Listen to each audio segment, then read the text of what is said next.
Central modern BEd college की online class में आप सभी का स्वागत है। हम विश्व के इतिहास में फ्रांसीसी क्रांति के कारणों को समझने का प्रयास कर रहे हैं। पिछली क्लास में हमने फ्रांसीसी क्रांति के कारणों में सामाजिक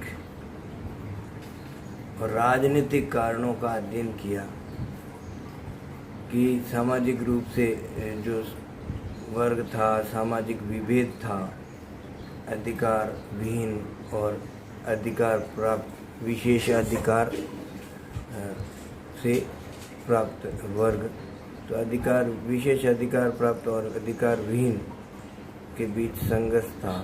सामाजिक कारणों में वर्ग भेद। राजनीतिक कारणों में हमने देखा कि दोषपूर्ण केंद्रीय प्रशासन, अयोग्य शासक, विलासी और भोगविलासी शासक, एक के बाद एक फ्रांस में 3 अयोग्य शासक लगातार, लुई 14वां, लुई 15वां और लुई 16वां, ये पराकाष्ठा थी किसी शासन की। तो एक बड़ा कारण अयोग्य शासकों का राजनीतिक रूप से अधिनायक तंत्र का होना, राजतंत्र में निरंकुश राजतंत्र का होना, ये बड़े कारण रहे हैं। फिर न्याय प्रक्रिया भी भ्रष्ट थी। तो ये कुछ कारण थे, राजनीतिक और सामाजिक कारण, जिसके कारण फ्रांसीसी क्रांति का होना अनिवार्य हो गया। आज हम इससे आगे फ्रांस की क्रांति के आर्थिक कारणों का अध्ययन करेंगे। फ्रांसीसी क्रांति का जो मूल कारण रहा वो सामाजिक और आर्थिक कारण रहा। आर्थिक रूप से लोगों की दशा इतनी दयनीय हो गई कि उन्हें 2 वक्त की रोटी भी नसीब नहीं हो रही थी। राजनीतिक रूप से कहें, राजा का कहें, पादरी का या चर्च का कहें, द्वारा जो अव्यावहारिक और अत्यधिक जो कर लगाए गए, उन करों के कारण जनता की आर्थिक स्थिति दिनों दिन बहुत खराब हो गई, यह होती जा रही थी। अगर हम देखें तो जो करों का वसूलने का जो तरीका था वह भी बहुत खराब था या सही नहीं था। यूँ कहें तो कर को वसूलने के लिए भी ठेकेदारी प्रथा प्रचलित थी। ठेके पर दे दिया कर, इतना आपको इस गांव से इतना कर देना है, इसकी बोली लगा दी जाती, ठेका दे दिया जाता था। अब वह ठेकेदार जनता से या किसानों से, दासों से, मजदूरों से जितना कर वसूल, अधिकतम कर वसूल करता था और उसे नियत कर राजा को या चर्च को देना होता था।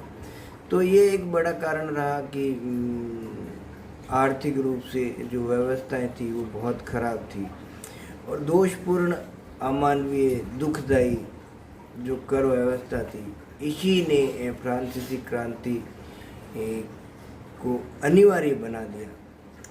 साथ ही चर्च जो जनता की भलाई के लिए था, चर्च भी अन्यायकारी हो गया, निरंकुश हो गया, भोगविलासी हो गया। उसने भी जनता को सही दिशा देने की अपेक्षा अधिक से अधिक कर वसूल करना प्रारंभ कर दिया। और एक चर्च के द्वारा अनिवार्य रूप से कर वसूल किया जाता था टाइथ, जो 1/10वां भाग होता था। तो टाइथ नामक कर भी एक प्रमुखता से सबको अनिवार्य रूप से देना पड़ता था। तो कर व्यवस्था दोषपूर्ण थी, ये भी एक बड़ा कारण था। और एक सबसे महत्वपूर्ण जो कारण रहा वह एक तो लुई 14वें से, लुई 15वें से के काल से ही फ्रांस की आर्थिक स्थिति खराब हो गई थी और उसके बाद यूँ कहें 14वें से स्थिति खराब थी। और फ्रांस और इंग्लैंड के बीच जो सप्तवर्षीय युद्ध हुआ उसमें इंग्लैंड ने फ्रांस को पराजित कर दिया। जब अमेरिका का स्वतंत्रता संघर्ष हुआ तो अमेरिका के स्वतंत्रता संघर्ष में इंग्लैंड, अमेरिका के लोगों ने या इंग्लैंड के लोगों ने ही, इंग्लैंड में जो इंग्लैंड से अमेरिका में आए और अमेरिका में बस गए और फिर इंग्लैंड के खिलाफ उन्होंने जो संघर्ष किया, तो अमेरिका के लोगों ने इंग्लैंड के खिलाफ जो विरुद्ध जो विद्रोह किया या संघर्ष किया या स्वतंत्रता संघर्ष लड़ा, तो उसमें फ्रांस ने अमेरिका का सहयोग किया और आर्थिक रूप से फ्रांस की दशा शोचनीय थी, खराब थी। और उसके बाद इंग्लैंड को पराजित करने के उद्देश्य से, क्योंकि वे अपने सप्तवर्षीय युद्ध का बदला लेना चाहता था, तो उस स्थिति में इंग्लैंड को पराजित करने के लिए फ्रांस ने अमेरिका को जो सैनिक और आर्थिक सहायता की, वो सिर्फ वह अपने स्वार्थ के लिए ही लड़ रहा था, अपने अहम के लिए ही कि इंग्लैंड से बदला लेना है। जब अमेरिका क्रांति संपन्न हो गई तो फ्रांस को उसका कोई आर्थिक लाभ नहीं हुआ, विपरीत उसकी आर्थिक स्थिति और ज़्यादा दयनीय हो गई, क्योंकि जो युद्ध के मोर्चों पर उसने जो युद्ध लड़ा उसमें उसे अपार क्षति का सामना करना पड़ा। यहाँ तक कि अमेरिका के संघर्ष में लड़ने के लिए जो सैनिक गए, उन सैनिकों का वेतन, भोजन, कपड़े तक नहीं दे पाए। तो इस असंतोष का कारण भी था कि आर्थिक स्थिति दयनीय हुई और उस आर्थिक स्थिति की पूर्ति भी जनता से ही करनी थी। तो जनता पर और अधिक कर लगाए गए, तो जनता की स्थिति और अधिक खराब होती, तो आर्थिक रूप से और स्थिति खराब हो गई जब फ्रांस ने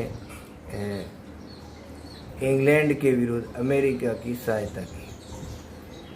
और साथ ही फ्रांस ने ऑस्ट्रिया के उत्तराधिकार में हस्तक्षेप करके उस युद्ध में भाग लेकर भी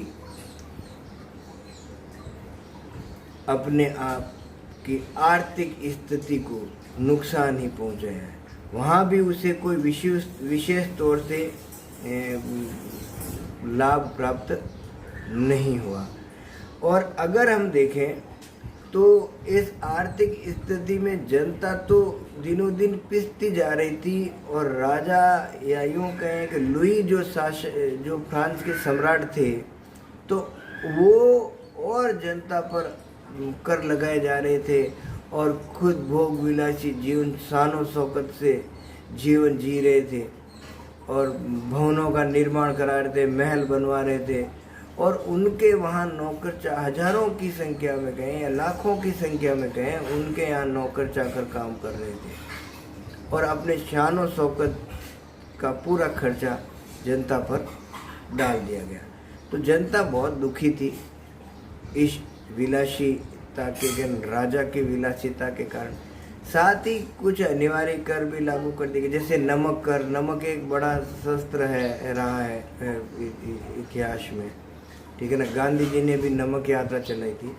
नमक वैसे सबसे कम प्रयोग की जाती है, लेकिन उसकी खासियत ये है कि उसका सब उपयोग करते हैं और एक निश्चित मात्रा में उपयोग करते हैं, चाहे वो घर में करो या बाहर करो।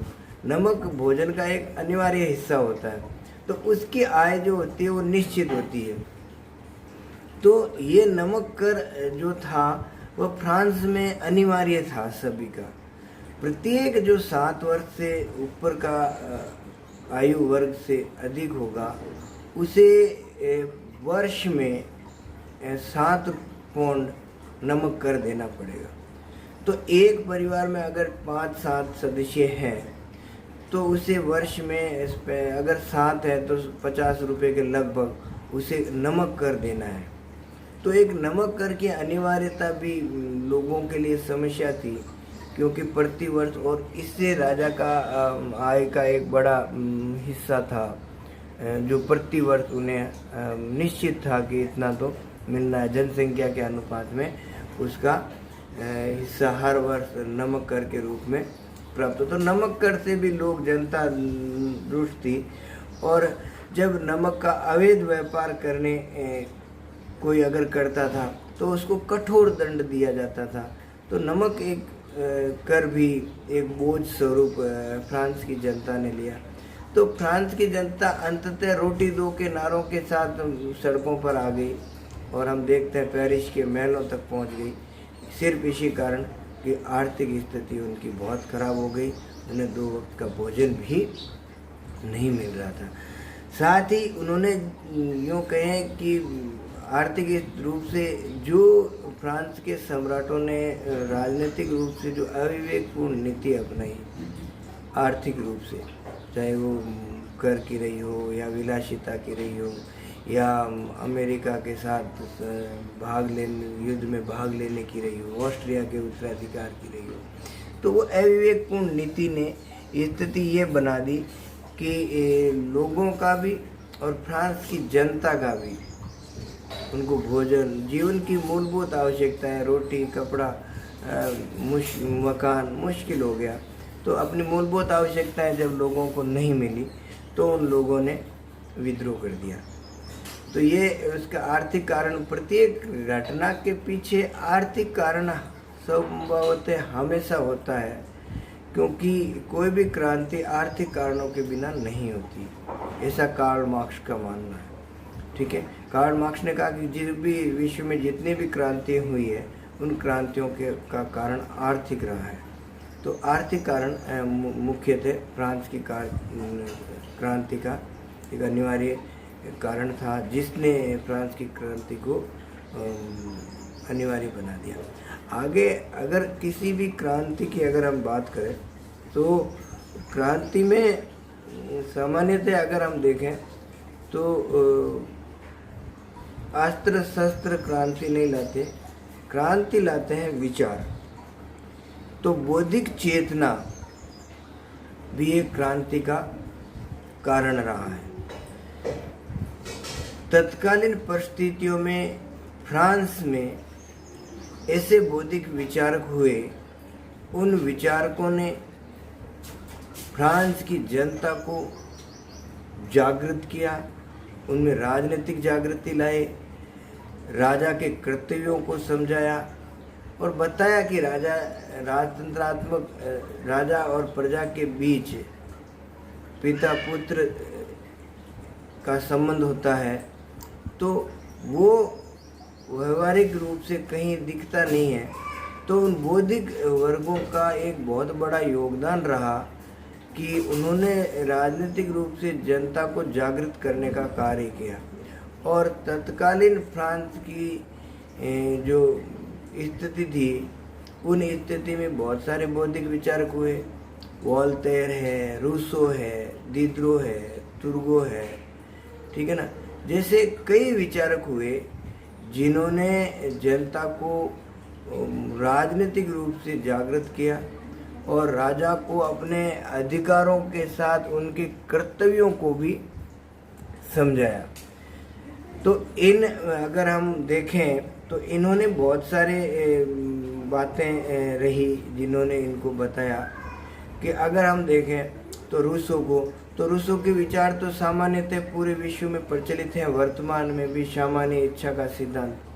तो रूसो ने जो अपने विचार दिए रूसो के द्वारा लिखित पुस्तक है सोशल कॉन्ट्रैक्ट यानी सामाजिक संविदा, और उसमें उन्होंने बताया कि किस प्रकार से फ्रांस के जो शासक वर्ग हैं, उस शासक वर्ग ने एक यूँ कहें कि जो शासन करने का जो आधार होता है कि उसमें जनता को अधिक से अधिक सुख सुविधाएं मिले और राजा जनता के साथ अच्छा व्यवहार करे और जनता स्वयं राजा को अपना राजा समझे कि और उसका सम्मान करे। लेकिन अगर राजा जनता की अपेक्षाओं पर खरा नहीं उतरता है तो राजा को हटा दिया जाना चाहिए, रूसो का सामान्य सिद्धांत। रूसो ने सोशल कॉन्ट्रैक्ट में लिखा है कि व्यक्ति स्वतंत्र जन्म लेता है, पैदा होता है, और वर्तमान में स्थिति ये है कि यानी तत्कालीन परिस्थिति में फ्रांस की लोगों की स्थिति ये थी कि वह स्वतंत्र पैदा होता है, लेकिन वह इतनी सामाजिक और धार्मिक बंधनों में जकड़ गया है कि उसकी स्वतंत्रता कहीं खो गई है। तो इसमें रूसो ने बताया कि व्यक्ति के प्राकृतिक कुछ अधिकार है जो जन्म के साथ उसे प्राप्त होते हैं और वो उसे प्राप्त होने चाहिए।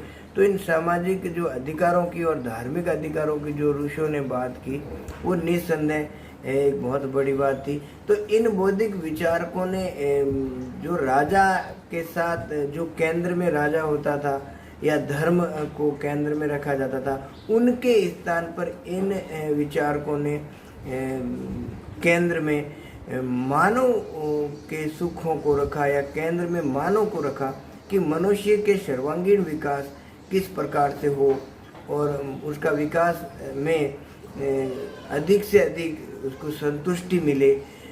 तो अब राजा या धर्म के स्थान पर इन बौद्धिक विचारकों ने मनुष्य को केंद्र में ले आए और इससे सामाजिक रूप से फ्रांस की जो जनता है बहुत जागृत हुई। साथ ही अगर वोल्टेयर हैं तो वोल्टेयर ने तत्कालीन जो चर्च की व्यवस्था है उस व्यवस्था का विरोध किया। उनको जनता को बताया कि किस प्रकार से चर्च हैं वो विलासी हो गए हैं, वो अपने कर्तव्य भूल गए हैं और उन्होंने बाइबल और चर्च पर बहुत सारे क्वेश्चन मार्क लगा दिए, प्रश्न उठा दिए, खड़े कर दिए। साथ ही उसने जो मार्टिन लूथर ने जो चर्च की जिस प्रकार से आलोचना की, उस प्रकार से वोल्टेयर ने भी चर्च पर बहुत सारे प्रश्न चिन्ह लगा दिए और उसने यहाँ तक कह दिया कि धर्म है वो आस्था का विषय है, चर्च और बाइबल में कहीं इसकी कहीं ज़रूरत ही नहीं है। आस्था से अगर सच्चे मन से अगर हम ईश्वर को याद कर रहे हैं, ईसा मसीह को याद कर रहे हैं, तो आत्मा का विषय बताकर उन्होंने इस प्रकार से जनता को प्रेरित किया कि चर्च के प्रति जो लोगों की अंधभक्ति या आस्था थी उसका भी अंत हुआ। साथ ही अगर हम बात करें वोल्टेयर की, तो वोल्टेयर ने राजा के साथ, चर्च के साथ राजनीतिक रूप से भी राजा को भी या लुई के बारे में भी लिखा कि जिस प्रत्येक व्यक्ति को अपने संगठन बनाने की, अपने विचार रखने की स्वतंत्रता होनी चाहिए, उसे बोलने का अधिकार दिया जाना चाहिए, उन्हें अपने संगठन बनाने का अधिकार होना चाहिए। तो इन विचारों से बहुत प्रभाव पड़ा जनता पर। और यहाँ तक कि वोल्टेयर ने तो यहाँ तक कहा कि अगर किसी के कोई गलत भी है, लेकिन अगर वह अपना विचार रखता है तो उसे विचार रखने का पूरा हक है। और उसने यहाँ तक कहा कि अगर आपके अभिव्यक्ति की स्वतंत्रता के लिए अगर वोल्टेयर को अपनी जान देनी पड़े तो वह अपनी जान दे देगा, लेकिन आपके अधिकारों, अभिव्यक्ति का अधिकार आपको प्राप्त होना चाहिए। ठीक वैसे ही अगर हम देखें तो मोंटेस्क्यू एक बहुत बड़ा विचारक था, बौद्धिक विचारक था। तो तत्कालीन जो न्यायिक व्यवस्था थी, प्रशासनिक व्यवस्था थी, उसकी उसने कटु आलोचना की और उसने बताया कि ये जो प्रशासनिक जो व्यवस्था, ये ढांचा चल रहा है वह बिल्कुल गलत है, इससे सही नहीं तरीके से है। उसने शक्ति पृथकीकरण का सिद्धांत दिया जो आज भी विश्व के विभिन्न देशों में शक्ति पृथकीकरण का सिद्धांत मोंटेस्क्यू का दिया हुआ प्रचलित है। उसने बताया कि कार्यपालिका, व्यवस्थापिका और न्यायपालिका तीनों ही पृथक होने चाहिए, जिससे कि शासन सही ढंग से संचालित हो सके और व्यक्ति अपने निर्णय देने में स्वतंत्र हो। न्यायपालिका की स्वतंत्रता की उन्होंने बात की। उन्होंने कहा कि प्रशासन में न्यायपालिका का और व्यवस्थापिका का किसी प्रकार का आपसी संबंध नहीं हो, बल्कि ये तीनों ही पृथक हो, और जिससे कि शासन का संचालन सही ढंग से होगा। क्योंकि अगर ये एक दूसरे से जुड़े होंगे, अगर एक दूसरे के दबाव में होंगे, तो शासन सही ढंग से नहीं चल पाएगा। और आज जब हम लोकतंत्र की बात करते हैं तो विश्व के विभिन्न जो लोकतंत्रात्मक व्यवस्था है, उन व्यवस्था में आज भी इसी शक्ति पृथकीकरण के सिद्धांत को अपनाया गया। तो इन बौद्धिक विचारकों का एक बहुत बड़ा योगदान रहा, ठीक है ना, जिसने यहाँ पर तत्कालीन जो परिस्थितियाँ थी उन परिस्थितियों में लोगों को मानवतावादी दृष्टिकोण के साथ मनुष्य को केंद्र में रखकर निरंकुश राजतंत्र के खिलाफ जनता को जागृत करने का प्रयास किया।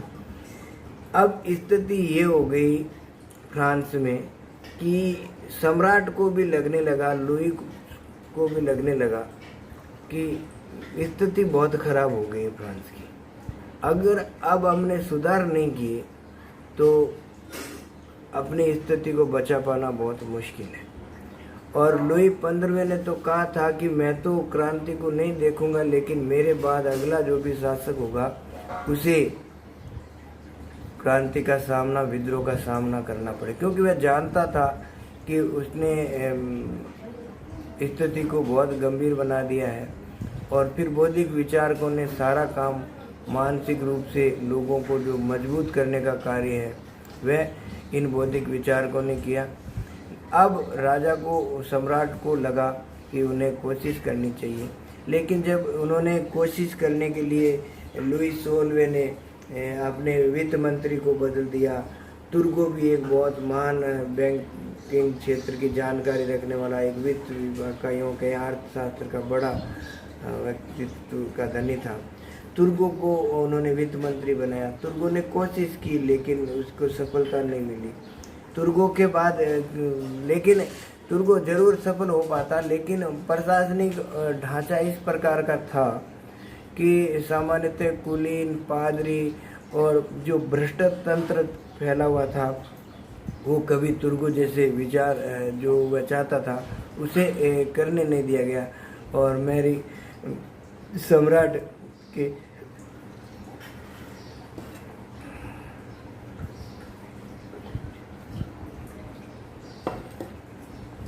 तुर्गों ने नमक कर को समाप्त करने की मांग की, विशेष अधिकारों को अंत करने की। तो इससे क्या हुआ कि वो उसके जो कुलीन हैं और पादरी हैं, जो विशेष अधिकार प्राप्त लोग हैं, उन्होंने तुर्गों को हटवा दिया।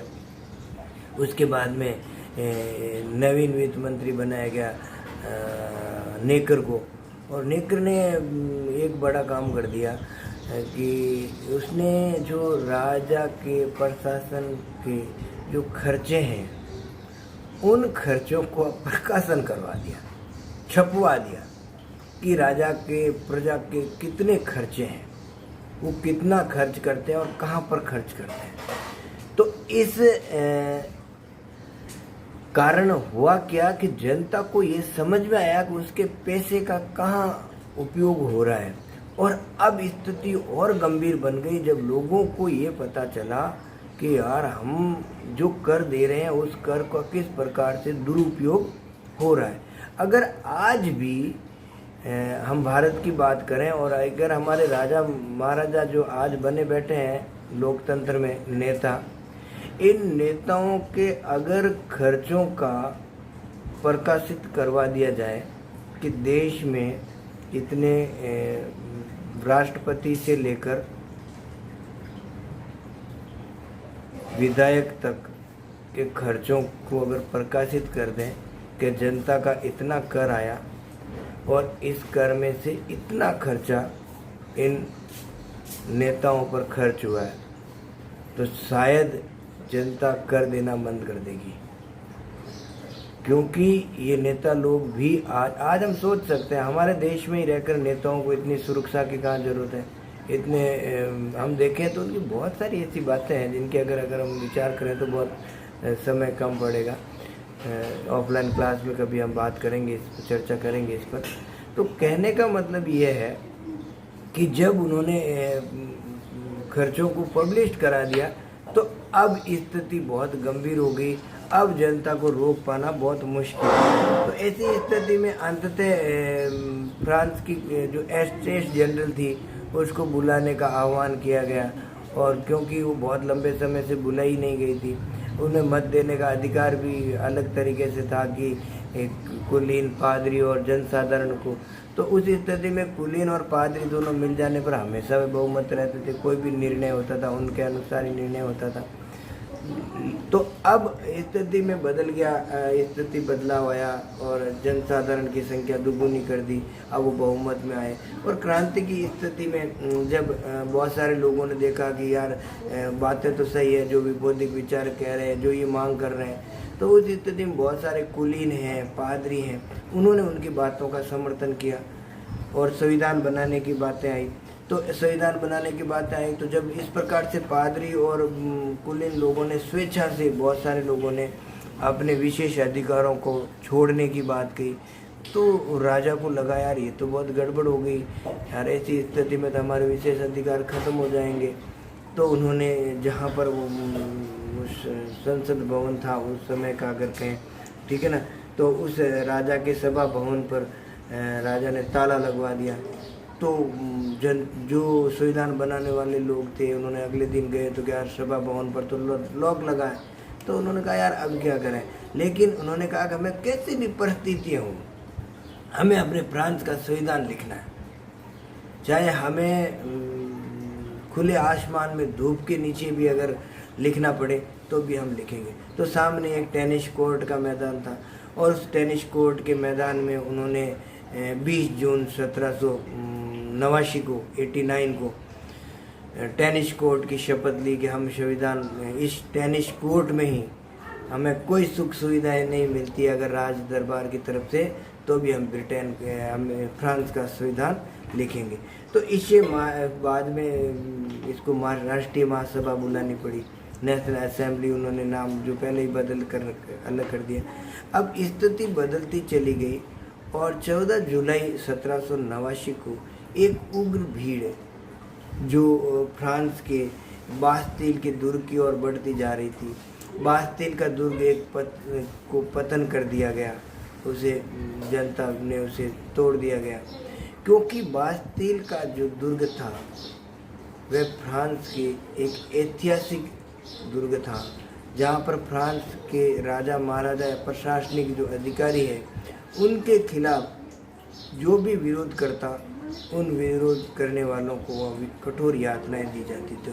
तो इस प्रकार एक अत्याचार का केंद्र बिंदु बास्तिल का दुर्ग को जनता ने ढा दिया और ये क्रांति की शुरुआत थी। यानी अगर हम देखें तो 14 जुलाई 1789 से फ्रांस में क्रांति का दौर शुरू हुआ, जो अंततः आगे चलता रहा।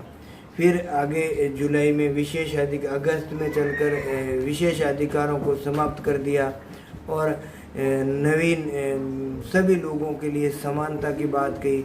और बहुत सारे पादरी और दूसरे अन्य लोग थे, उन लोगों ने भी अपने विशेष अधिकारों को त्यागने की घोषणा कर दी। 17 अगस्त 1789 को विशेष अधिकारों की समाप्ति की घोषणा की गई और सब लोगों ने मानवतावादी घोषणा की बात की और उसमें विशेष तौर से विशेष अधिकार प्राप्त थे, उन विशेष अधिकारों को अंत कर दिया गया। साथ में ही बिना कानूनी आधार के किसी को गिरफ्तार नहीं किया जाएगा और किसी आधार के बिना यानी जांच पड़ताल के बाद ही किसी को सज़ा दी जाएगी। सभी को समान सज़ा का प्रावधान रखा गया, सभी को जान माल की रक्षा की बात कही गई। योग्यता के आधार पर उन्हें नियुक्ति देने की बात हुई। कानून के समक्ष सभी को समानता का, संपत्ति का अधिकार दिया गया और धार्मिक स्वतंत्रता प्रदान की गई और साथ ही उन्हें अभिव्यक्ति की स्वतंत्रता प्रदान की गई। और एक के बाद एक सभी जगह स्त्रियों ने भी इसमें बढ़ चढ़कर हिस्सा लिया, यूँ कहें तो।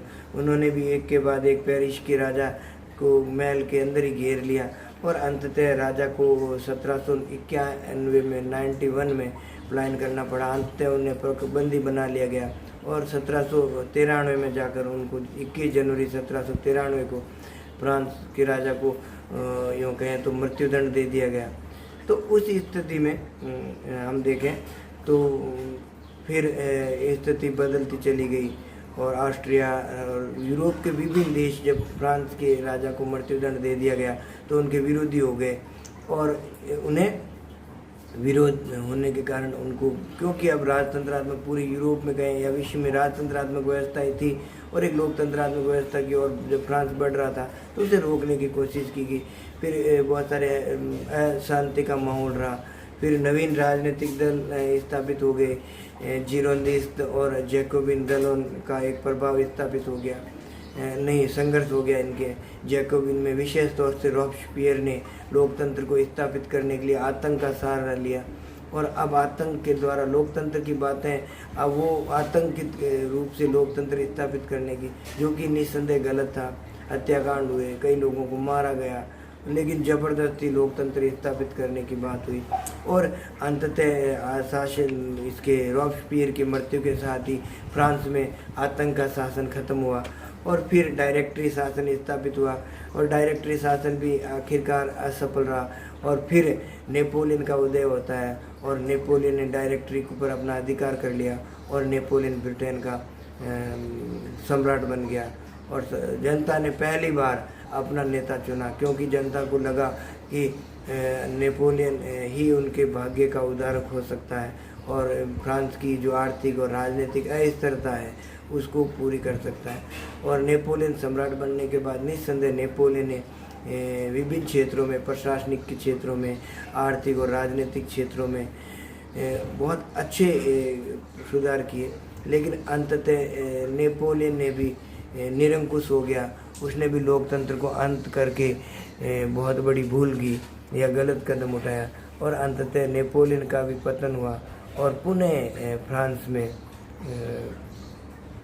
कहें तो राजतंत्र की स्थापना हुई। नवीन रूढ़िवादी व्यवस्था वहाँ पुनः कायम हुई, बूर्बो वंश को पुनः फ्रांस में स्थापित किया गया। तो इस प्रकार अगर हम देखें तो ये फ्रांस की क्रांति के कारण रहे। आगे हम करेंगे फ्रांस की क्रांति के परिणाम क्या रहे, उन परिणामों का अध्ययन अगली क्लास में करेंगे। ठीक।